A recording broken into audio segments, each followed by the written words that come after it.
Hello viewers, আসসালামু আলাইকুম। যে নগদকে নিয়ে এত সমালোচনা চলুন আজ দেখে নিই যে এই নগদ থেকে বর্তমান ক্যাশ আউট চার্জ কত টাকা কেটে নেওয়া হচ্ছে। তো আজকে দেখা দেই যে আমার নগদ অ্যাপসে চলে গেলাম, তো পিন নাম্বার সেট করলাম, কারণ লগ ইনে ক্লিক করে দিলাম। তো আমি আমার অ্যাকাউন্টে চলে এসেছি। তো আমার ব্যালেন্সে আজকে প্রায় টাকা ছিল 16,000। তো এখন আগে আমি উঠাই নিয়ে আসছি, বর্তমানে আমার ব্যালেন্সে টাকা আছে 976 টাকা। তো এখন আমাদের লেনদেনটা দেখাচ্ছি যে আজকে কত টাকা চার্জ কেটে নেওয়া হয়েছে আমার কাছ থেকে। তো আপনি দেখতে পাচ্ছেন যে আজকে প্রায় 12টা 17 মিনিটে 16,000 টাকা আমি ক্যাশ আউট করছি।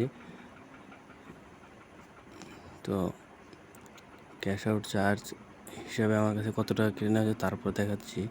আজকে টাকার পরিমাণ 16,000, ঠিক 12টা 17 মিনিট। এখন ক্যাশ আউট ফি দেখতে পাচ্ছেন যে 183 টাকা 81 পয়সা কেটে নেওয়া হয়েছে। এর ভিতর ফি 159, 23 টাকা ব্যাট। তো নগদ আমাদেরকে কীভাবে 9 টাকা ক্যাশ আউট কাটছে।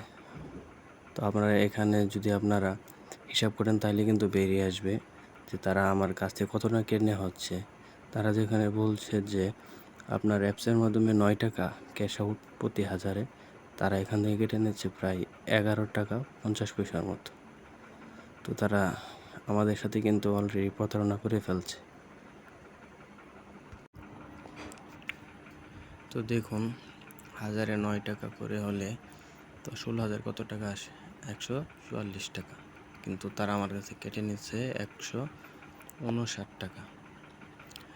তার মানে আমার কাছ থেকে কত টাকা বেশি কেটে নেওয়া হয়েছে।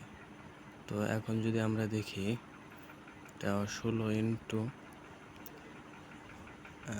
11.5,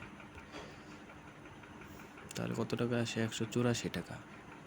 তার মানে আমার কাছে তারা 11 টাকা 50 পয়সা কেটে নেওয়া হয়েছে। তার মানে কি, আমরা অলরেডি প্রতারণার ফাঁদে পা দিয়ে দিচ্ছি। ঠিক আছে, যেখানে 9 টাকা কাটার কথা ছিল সেখানে কেটে নেওয়া হইতেছে আমার কাছ থেকে 11 টাকা 50 পয়সা, তার অ্যাপসের মাধ্যমে।